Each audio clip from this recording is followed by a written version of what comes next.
Suksi. Galing po tayo ng simba. Nauuhaw tayo. Nakit muna tayo ng buko dito sa kabilang puno. Ito.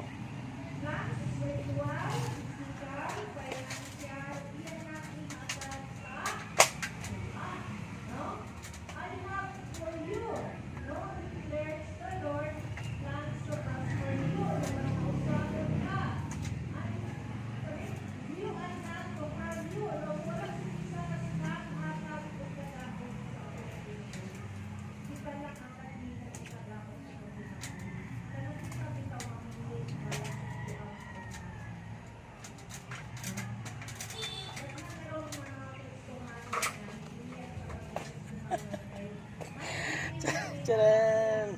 Nagawa muna tayo ng buko. Lagay muna tayo sa freezer para mamaya pagdating ng kain, birahin natin. Thank you.